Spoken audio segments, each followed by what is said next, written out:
Hello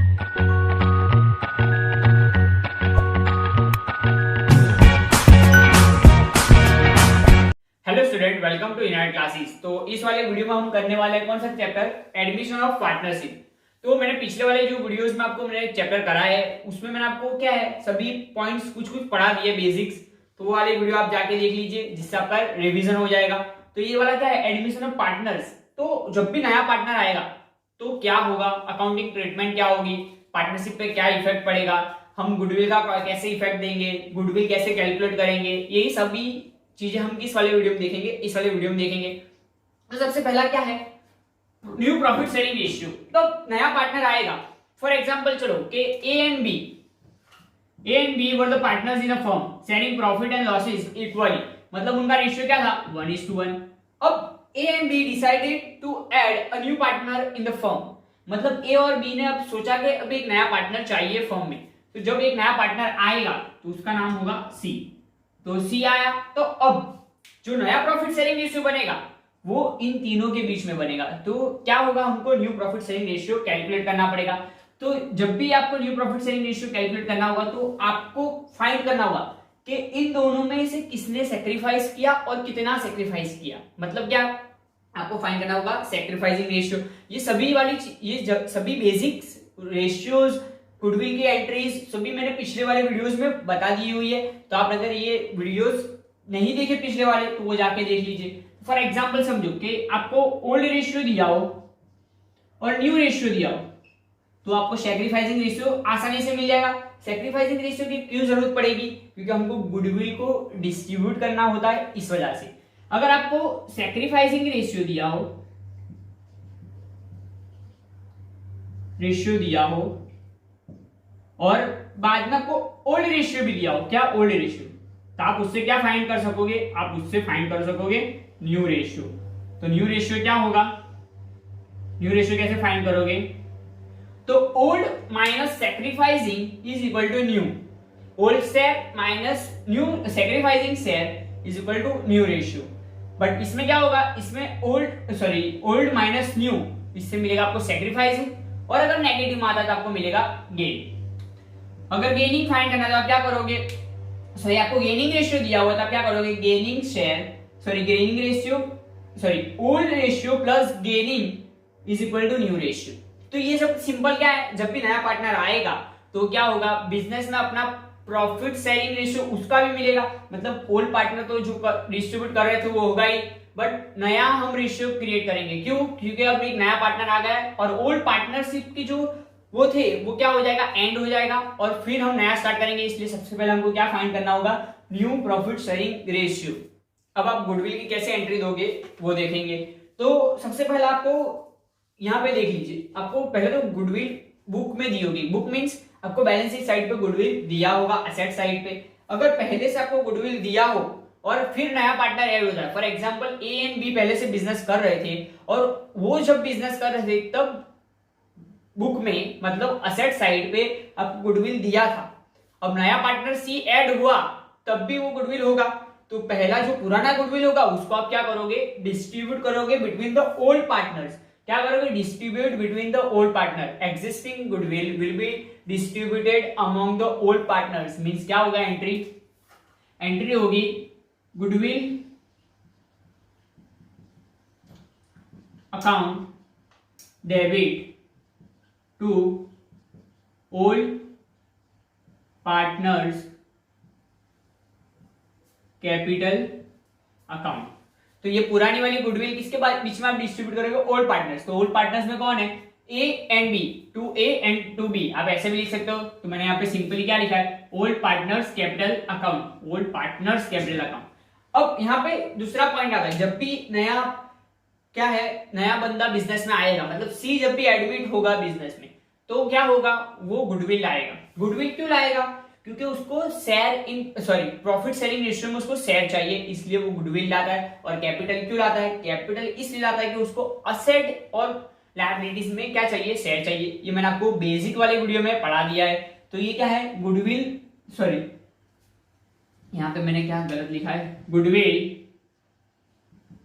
bot in cash by a new partner. मतलब नया partner goodwill लाएगा cash में, किसमें, कैश में, तो जब भी वो कैश में गुडविल लाएगा तो आप क्या लिखोगे, सिंपली कैश अकाउंट क्या होगा, डेबिट होगा, क्योंकि कैश आ रहा है। अब ये कैश किस लिए आ रहा है, क्योंकि प्रीमियम फॉर गुडविल देगा कौन, नया पार्टनर। तो यहां पे मैं लिखूंगा टू प्रीमियम फॉर गुडविल। अब ये क्या हुआ, ये सिंपली गुडविल ट्रांसफर हुआ, बट जो भी गुडविल नया पार्टनर लाएगा वो गुडविल किसको मिलेगी, जो भी सेक्रीफाइस करेगा उसको मिलेगी। किसको, सेक्रीफाइसिंग रेशियो हम कैलकुलेट करेंगे, और जो पार्टनर्स अपना शेयर सेक्रीफाइस करके सी को नया शेयर दे रहा है उसको गुडविल मिलेगी। तो यहाँ पे याद रखना है, मैंने आपको पिछले वाले वीडियो में भी बताया हुआ है कि जो पार्टनर सेक्रीफाइस करेगा उसको गुडविल मिलेगी, जो पार्टनर गेन करेगा वो गुडविल देगा। तो इसको रेशियो मिल रहा है, मतलब उसका रेशियो बढ़ रहा है और इसका रेशियो कम हो रहा है। तो यहाँ पे हम क्या लिखेंगे, नेक्स्ट एंट्री होगी, यही टॉपिक में नेक्स्ट एंट्री क्या लिखोगे, premium for goodwill account debit to क्या लिखोगे, या तो आप ऐसे भी लिख सकते हो, यहाँ प्रीमियम फॉर गुडविल नहीं लिखना हो तो आप ऐसे भी लिख सकते हो, क्या लिख सकते हो, क्या है, C's capital account debit to जो भी पार्टनर सेक्रीफाइस कर रहा है। फॉर एग्जांपल ओल्ड पार्टनर सभी सेक्रीफाइस कर रहे हैं, तो यहाँ पे मैं ओल्ड पार्टनर भी लिख सकता हूं, पर यहाँ पे आपको नेम के साथ लिख रहा हूं, ए एंड बीज कैपिटल अकाउंट। तो सिंपली क्या होगा, जब भी पार्टनर कैश में गुडविल लाएगा तो वो गुडविल उसके अकाउंट में पहले क्रेडिट होगी, पहला उसका अकाउंट में क्रेडिट करेंगे, means cash account debit to premium for goodwill account, और दूसरी एंट्री क्या होगी, डिस्ट्रीब्यूट होगी, किसके बीच में, सेक्रीफाइसिंग पार्टनर्स के बीच में। अब नेक्स्ट क्या है, थर्ड पॉइंट है new partner doesn't bring goodwill. अब बुक में भी गुडविल नहीं दिया और नया पार्टनर गुडविल नहीं लाता, तो कैश में जब भी नया पार्टनर गुडविल नहीं लाएगा तो उसके करंट अकाउंट से हम क्या करेंगे, एडजस्ट करेंगे, मतलब उसका करंट अकाउंट एडजस्ट करेंगे। तो इसमें क्या होगा, हम गुडविल कैलकुलेट करेंगे। गुडविल कैलकुलेट कैसे करनी है वो मैंने आपको पिछले वाले वीडियो में बताया है, वैल्यूएशन ऑफ गुडविल, तो उसमें आप जाके देख लीजिए। New partners does not bring goodwill in cash, तो ये नहीं लाएगा कैश में, तो क्या होगा, अब एडजस्ट करेंगे सैक्रिफाइसिंग एंड गेनिंग। तो जो पार्टनर गेन करेगा उसका अकाउंट क्या होगा, उसको पैसा देना होगा, किसको, सैक्रिफाइसिंग पार्टनर को। यहां पे आप क्या लिखोगे, gaining partner account debit to, अब किसका अकाउंट क्रेडिट होगा, sacrificing partner, sacrificing partners account. For example सिर्फ सी गेन कर रहा है, तो आप यहां पे क्या लिखोगे, C capital account debit to A account to B account. अब ये कैसे कैलकुलेट करोगे वो मैंने आपको पिछले वाले वीडियो में बताया। अब हम देखेंगे नेक्स्ट टॉपिक। अब हम नेक्स्ट टॉपिक क्या देखेंगे, नेक्स्ट टॉपिक देखेंगे accumulated profit and losses and reserve. तो जब भी प्रॉफिट प्रीवियस ईयर मतलब पास्ट ईयर्स के प्रॉफिट या तो लॉस या तो रिजर्व्स आपको दिए हो, तो आपको उसको क्या करना है, distribute among the old partners in old ratio. याद रखो क्या, distribute among the old partners in old ratio. तो आपको क्या करना है, इसको डिस्ट्रीब्यूट करना है। सिंपल, आपको जब भी प्रॉफिट हो तो प्रॉफिट का क्या होता है, प्रॉफिट होता है क्रेडिट, तो आप उसको क्या करोगे, डिस्ट्रीब्यूट करोगे, तो हो जाएगा क्या, डेबिट। तो यहां पे मैं क्या लिखूंगा, प्रॉफिट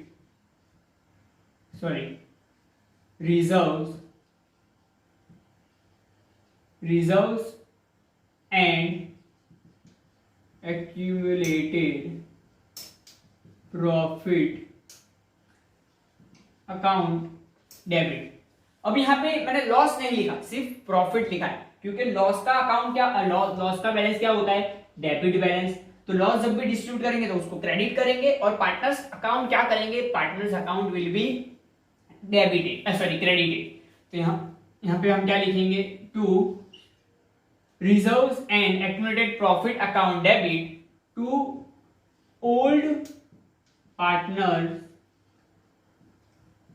capital और करंट अकाउंट। सिंपल क्या करना है, आपको दिया है for example workman compensation reserve. तो जब भी वर्कमैन कंपेंसेशन रिजर्व दिया हो तो वर्कमैन कंपेंसेशन रिजर्व को अगर कोई एडजस्टमेंट ना दी हो तो आप क्या करोगे, उसको distribute among the old partners in old ratio. याद रखिए कौन से रेशियो में, old ratio, distribute among the old partners in old ratio. अब अगर प्रॉफिट दिया हो तो क्या करोगे, प्रॉफिट दिया हो तो मैं उसकी भी एंट्री लिख, सॉरी लॉस दिया हो तो क्या करोगे, accumulated losses account debit, sorry ये क्या होगा, डेबिट है नॉर्मली उसका बैलेंस, तो हम इसको करेंगे क्रेडिट, और यहाँ पे क्या लिखेंगे 2, और इसको हम यहाँ क्या करेंगे ओल्ड पार्टनर अकाउंट डेबिट। क्यों, क्योंकि ये नुकसान है तो उनके पास से हम ये नुकसान लेंगे, क्या उनके पास से ये नुकसान लेंगे, बट जब भी प्रॉफिट होगा तो उन्होंने प्रॉफिट कमाया था तो उनको हम क्या करेंगे, डिस्ट्रीब्यूट कर देंगे। तो ये हमारी एंट्री होगी। ये कौन सी एंट्री होगी, लॉस होगा तब, और ये प्रॉफिट और रिजर्व्स वाली एंट्री होगी।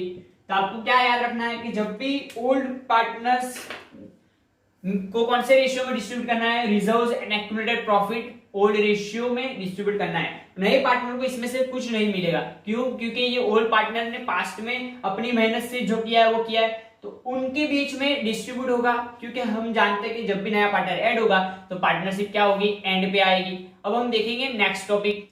अब हम क्या देखेंगे, लास्ट वाला जो टॉपिक है वो सॉरी ये जो टॉपिक है वो थियरी है, तो थियरी मैं बाद में पढ़ा रहा हूं, उससे पहले आपको दिखाऊंगा revaluation of asset and reassessment of liability. तो जब भी नया पार्टनर आएगा तो आप क्या करोगे, रिवैल्यूएशन अकाउंट क्रिएट करोगे। क्यों क्रिएट करोगे, क्योंकि जब भी लायबिलिटी और असेट्स में जो चेंज होंगे, तो जब भी लायबिलिटी असेट्स में चेंज होगी तो आप नॉर्मली पहले रिवैल्यूएशन अकाउंट बनाओगे, क्या, revaluation account debit and credit. अब समझो कि लायबिलिटी इंक्रीज हो गई, मतलब आपके क्रेडिटर्स बढ़ गए, तो क्रेडिटर बढ़ गए मतलब क्या हुआ, आपका लॉस हुआ, तो लॉस मतलब आप यहाँ पे क्या करोगे, इंक्रीज इन लायबिलिटी। अब आपकी लायबिलिटी कम हो गई मतलब आपका उधार कम होगा, मतलब आपका बोझ कम होगा, तो क्या होगा आपके लिए अच्छा है, बेनिफिशियल है, प्रॉफिट है एक टाइप का, तो आप उसको करोगे डिक्रीज इन लायबिलिटी। अब आपके असेट्स बढ़ गए, जब भी आपके असेट्स बढ़ेंगे मतलब क्या है, आपकी इनकम साइड पे तो क्रेडिट करोगे, असेट मतलब आपकी वैल्यू बढ़ गई, असेट्स की वैल्यू, तो इंक्रीज इन असेट, और उसका उल्टा क्या है, decrease in liability, sorry asset. अब नेक्स्ट है कि आपके एक्सपेंसेस बढ़ गए, तो ऐसे एक्सपेंसेस है जो नॉर्मली कुछ कम होते थे अब इस साल बढ़ गए, तो जब भी एक्सपेंसेस बढ़ेंगे तो आप क्या करोगे, उसको क्रेडिट करोगे, और एक्सपेंसेस कम हो गए तो आप क्रेडिट। ऐसे ही इनकम, तो सिंपली इससे आपको क्या मिलेगा, भी आप reassessment of liability and revaluation of asset करोगे तो आपको क्या मिलेगा, रिवैल्यूएशन अकाउंट में किसी ना किसी साइड पे आपको बैलेंस मिलेगा, या तो आपको क्या मिलेगा, प्रॉफिट मिलेगा, या तो आपको लॉस मिलेगा। तो जब भी आपको लॉस मिलेगा तो आप क्या करोगे, पार्टनर्स के अकाउंट में वो लॉस को क्या करोगे, डेबिट करोगे, क्या करोगे, डेबिट करोगे, और यहाँ पे रिवॉल्यूशन अकाउंट आपका क्या हो रहा है, डेबिट हो रहा है, तो प्रॉफिट मिलेगा तो आप पार्टनर्स के अकाउंट क्रेडिट करोगे। तो क्या लिखना है आपको, मैं बता रहा हूं, प्रॉफिट ऑन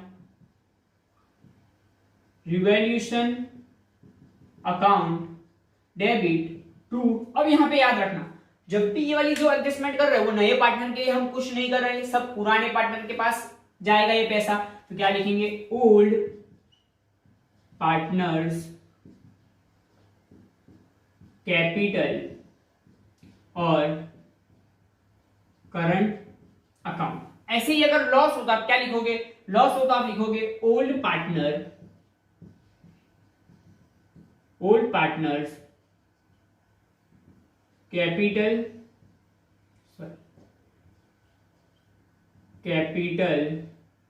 और करंट अकाउंट डेबिट टू, क्या लिखोगे, लॉस ऑन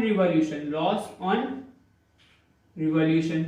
तो इस वाले चैप्टर में जो भी याद रखना है वो मैंने आपको सब बता दिया है। अब बैलेंस शीट में क्या जाएगा, जब भी नई वैल्यू होगी, मतलब जो नई वैल्यू होगी, असेट की वैल्यू आपको नहीं दी है तो आप वो लिखोगे एडजस्टमेंट करके। तो ऐसे नॉर्मली आपको सिंपली एडजस्टमेंट करनी है, जो बहुत ही सिंपल है। आप आसानी से इस वाले चैप्टर के नॉर्मली 6 मार्क्स आते हैं पेपर में, तो आप 6 to 5 मार्क्स आसानी से स्कोर कर सकते हो। अब बेसिक जो थियरी में आता है वो मैं आपको बता रहा हूं। जो नेक्स्ट टॉपिक क्या है, effect of admission of new partners and rights of a new partner. अब क्या है, अब मैं आपको बताने वाला हूं कि effects of admission of a new partner, मतलब जब भी नया पार्टनर आएगा तो पार्टनरशिप जो एग्जिस्टिंग है उस पर क्या इफेक्ट पड़ेगी, उससे पहले आप जान लीजिए कि जब भी नया पार्टनर आएगा तो उसके कौन से राइट्स होंगे बिजनेस में। तो पहला तो उसका राइट्स होगा, आपको जो स्क्रीन पे दिख रहा होगा वो राइट्स आपको दिख रहा है। पहला है कि उसको मिलेगा rights in share in profit and losses. तो प्रॉफिट एंड लॉस में उसको शेयर मिलेगा और असेट में उसको शेयर मिलेगा। तो क्या है, पहला मैं आपको स्क्रीन पे दूंगा, if it is so agreed in the partnership deed. अगर पार्टनरशिप डीड में एग्रीड किया है तो क्या होगा, right to share future profit of a firm and second right to share in asset of a firm. अब यहाँ पे जान लीजिए कि प्रॉफिट में शेयर चाहिए तो उसके लिए उसको कुछ देना पड़ेगा। तो जब भी उसको प्रॉफिट में शेयर चाहिए उसके लिए उसको देना पड़ेगा गुडविल। तो यहाँ पे याद रखो क्या, प्रॉफिट गुडविल। क्या, प्रॉफिट गुडविल। एक मार्क में आपको क्वेश्चन पूछ सकते हैं। और असेट में शेयर चाहिए तो उसको क्या देना पड़ेगा, कैपिटल। क्या देना पड़ेगा, कैपिटल। तो ये पार्टनर ये दो चीजें लाता है, किस लिए, कि उसको ये दो राइट्स मिल सके इसलिए।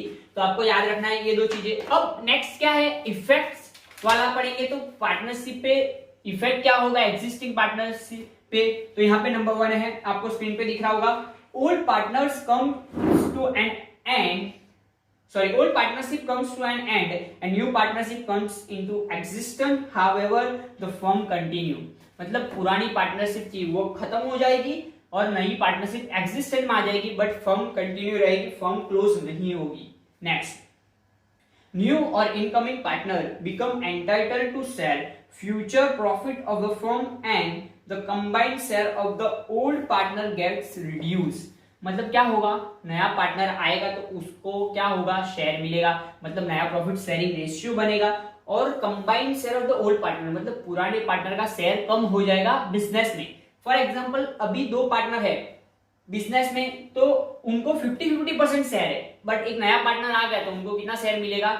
अब नया पार्टनर आएगा तो सबका हो जाएगा 33.33% शेयर।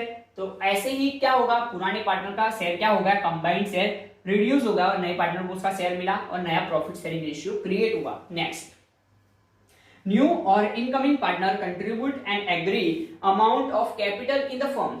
मतलब नया पार्टनर क्या करेगा, इनकमिंग पार्टनर कंट्रीब्यूट करेगा अमाउंट ऑफ कैपिटल, मतलब कैपिटल लाएगा और उसको असेट में शेयर मिलेगा, जो मैंने आपको बोर्ड पे बताया हुआ है। फिर क्या है नेक्स्ट, न्यू और incoming partner acquires right on assets and also becomes a liability for liabilities for the firm of the firm. तो ये भी उसके एक इफेक्ट होगा। फिर adjustment is made for the reserves and accumulated profit, वो मैंने आपको बोर्ड पे पहले ही बता दिया वो कैसे एडजस्टमेंट करेंगे। assets are revalued and liabilities are reassessed, the net change is adjusted in the existing or the old partners capital account in their old profit sharing ratio। ये भी मैंने आपको पहले से ही बता दिया हुआ है वीडियो के स्टार्टिंग में, जो पहले मैं आपको बताया। goodwill of the firm is valued and it is paid to sacrifice partner for their sacrificed share by the gaining partner through their capital account। तो सिंपल मैंने आपको पूरे का पूरा चैप्टर अच्छे से समझाया और इफेक्ट में वही बातें थी जो मैंने आपको वीडियो में ऑलरेडी 2-3 बार बोला था, तो वही इफेक्ट्स आपके लिए होगी। तो ये वाले वीडियो में अगर आपको कुछ भी पता ना चला हो तो आप कमेंट बॉक्स में लिख सकते हो और पूछ सकते हो कि सर ये पता नहीं चला, तो मैं उसके लिए आपको एक अलग से शॉर्ट वीडियो बना के दूंगा।